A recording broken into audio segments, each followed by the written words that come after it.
There is a lot of stuff going on in this movie. I'm going to spoil a little bit of it so you get a better understanding, but I did really enjoy this movie.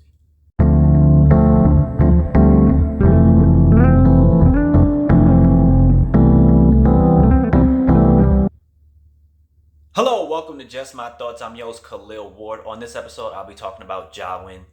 It's a Indian Hindi language movie. It's a Bollywood movie. It is 2 hours and 45 minutes. It's an action thriller. Again, it's a long movie, so I'm going to try to prepare you for what to expect. Jawan means soldier. Let's get that out right off the bat. The movie stars the same guy from Patan. I'm probably saying that wrong. I'll put a picture up of the guy because I don't know how to say his name. Anyway, I'm going to spoil a little bit of the stuff right now. We follow Azad and his team of women. They are like Robin Hood. And the women all have skill sets that you see in other teams, a hacker, things like that, a medic and stuff like that. So they steal from the wealthy and give to the Indian people. But it's not petty theft. It's not just we're going to steal money because the money is there and just hand it to certain people in the community. They have elaborate, well thought out heists / hostage situations. And they do it so well that they have a negotiator come in to discuss with them. They have the news there so he can talk to the people and let them know like what he's up to and what he's doing. It's not just to steal money. So the one scene I'm talking about in particular is like a train heist, and he has all these passengers and they're scared, and he's killing people on the train, and he's telling them a story. So we get a lot of flashbacks in this particular movie, and the flashbacks do a great job of explaining why they are doing that particular heist. It gives very great detail about why they're doing that heist. The flashbacks are also very emotional to the characters in the stories. So after you see a flashback, you're like, wow, I understand why they are doing what they're doing. So some flashbacks are really short, like this one is pretty short, but then later on in the movie, we get like a lot longer flashback that gives us an entire backstory of Azad and like his family. So this flashback is short, and he's telling the story about farmers and how farmers are in debt. And like he mentions this number, it's like a large number of farmers that committed suicide because they were in debt. And they had to commit suicide in order to like pay their debts. Like the bank will come and see that the person's dead and like take their tractor. And we see that play out in this particular flashback.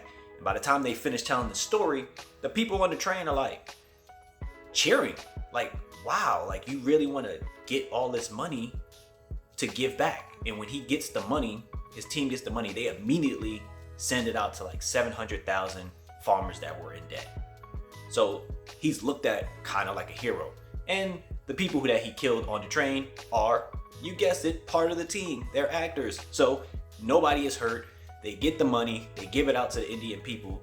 So now he's looked at as a hero amongst the people. And that doesn't sit well with everyone. The negotiator, she is upset because she doesn't know who he is. He got away. She wants to find him.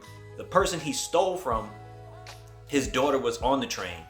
And he was upset that he had to pay. He paid immediately. It wasn't like I'm not going to do this. He paid immediately for his daughter, but he wants to know who this person is, and he wants to get rid of him as well.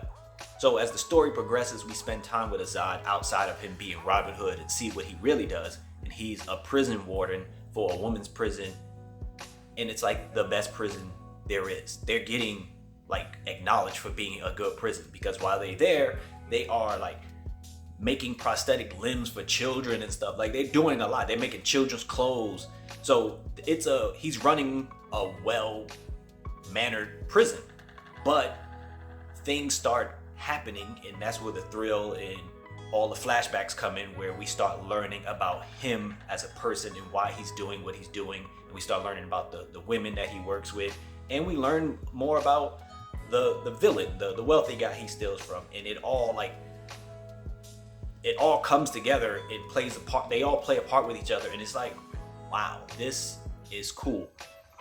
Now, I want you to understand that these type of movies have singing and dance sequences, kind of like RRR had that dance sequence that was, at the Oscars.